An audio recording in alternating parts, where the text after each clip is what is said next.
Welcome to another episode of What's Up New London. I'm your host, Steve. Hope you'll stick around. I've got a community event announcements. We'll take a look at some upcoming holiday events around the village, and we'll take a look back at some of life from the perspective of a baby boomer. That's all coming up next on What's Up New London. And folks, Mayor Thomas reached out and asked if I'd share this event, and of course I'm glad to do so. It's the Renew the Village event coming up again this year, and in 2024. It'll be on May 15th. They've been doing this for a few years now. It's a collaboration between the school, churches, village government, and the business community to help folks out with some spring cleanup and light maintenance projects that maybe they can't do themselves and make the village look better while they're doing it. The Planning Committee is currently accepting applications for community-based organizations and residents that would like to be work sites for the students and community volunteers.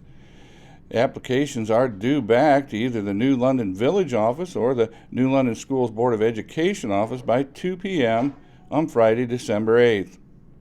Now, they can only do exterior work for residential properties, and all work, both residential and community-based, need to be things that they can complete within a 6-hour day. So just stop by, drop in an application, simple application process, a name, phone number, address where you would like the work done and what you're looking at working on. There's no background checks, no qualifying for this. If you could use some help, all you got to do is say so. Some of the types of work they do is general lawn care, spring cleanup. They'll do first floor window washing, porch and deck cleanup, paint and stain, fence repair, painting, staining fences, some pressure washing, drives and sidewalks, and simple painting projects. So if you could use some help, by all means, get out there, put in an application. They say it takes a village. Well, here's a chance for the village to come together and help each other out and make the place look better at the same time. Next up, we'll look at the Who London event calendar for December 4th through December 16th. Lots of great things going on. Well, I want to thank Stephanie Rogers for sharing the Who London December schedule calendar to Facebook. Made me realize that I'd been remiss in checking the library's calendar and getting out all of their great events they've got going on this time of year. So with that, let's take a look at some of the great events coming up here in Who London, starting on Monday, December 4th. They'll have a Christmas tree craft on Monday at the library from 10 a.m. to 5 p.m. That's Monday, December 4th.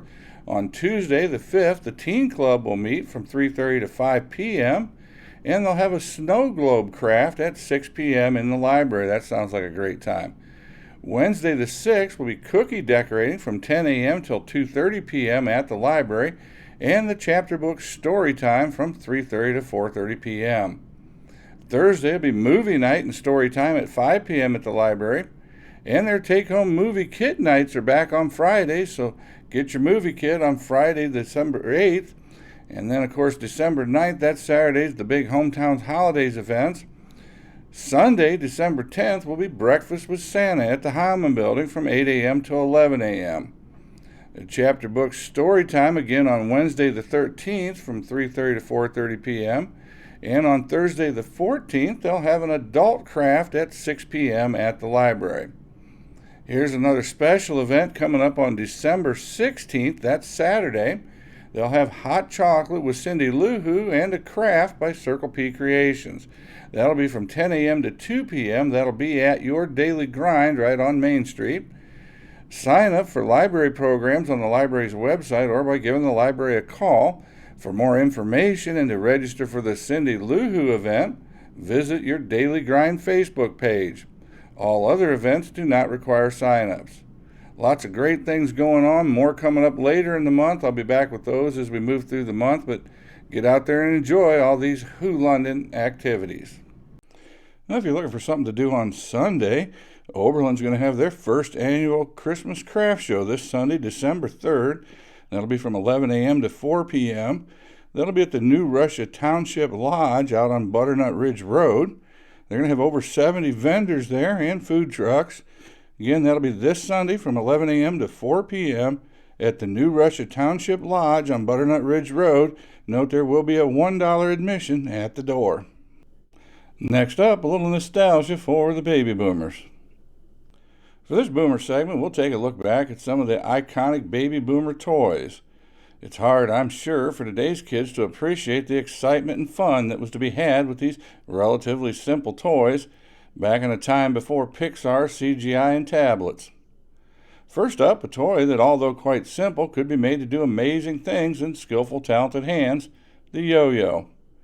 The yo-yo reached fad levels in the 1940s through the 50s and into the early 60s.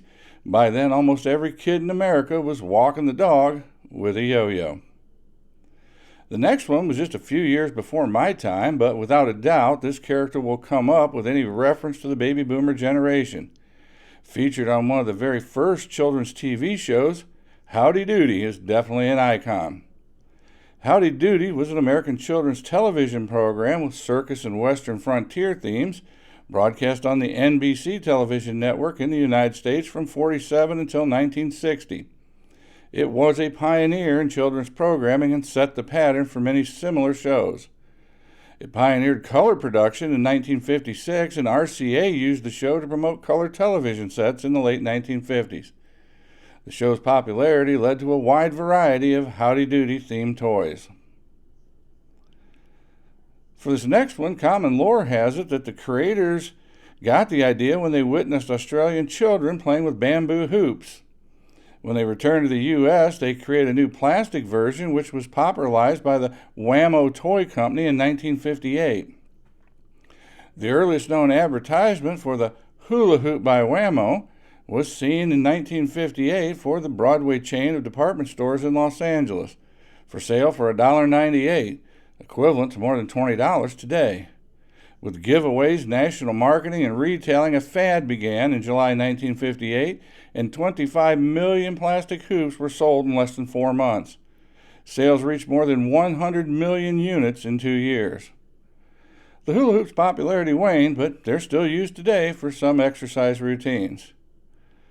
Well, that's a look at a few baby boomer toys. I'll be back in some future segments to look at some more iconic toys from the baby boomer generation. Next up, a couple of thoughts and observations from a baby boomer. I was looking through a boomer page online, and one of the things that came up was pop tops. You know, if you open a pop or a beer can today, the silver metal tab just kicks back and stays on the can. That's a push tab, a litter-saving improvement that came out about 1975. But boomers will remember when pop tops, also known as pull tabs, ruled the drink section. You opened a can by fully removing the pop top, and many people, unfortunately, carelessly tossed them on the ground, which notoriously resulted in at least one flip-flop blowout in Margaritaville. But if you're really a boomer, you remember that before pop tops, beer cans required a can opener, or commonly called a church key, to open them. I remember one perch fishing trip about the mid-60s with my father and an uncle. We motored out onto Sandusky Bay, got the boat anchored, and got on the fish when one of them reached in the cooler for a cool beverage, only to realize that no one had brought a church key.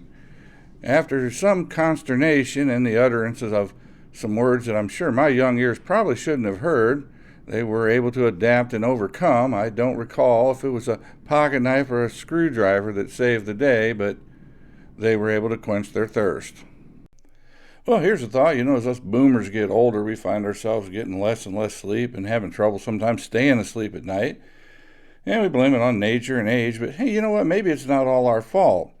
When you think about when we were younger, with the exception of maybe Friday and Saturday night and the late night movies, after the news and the national anthem, TV went to a test pattern in white noise.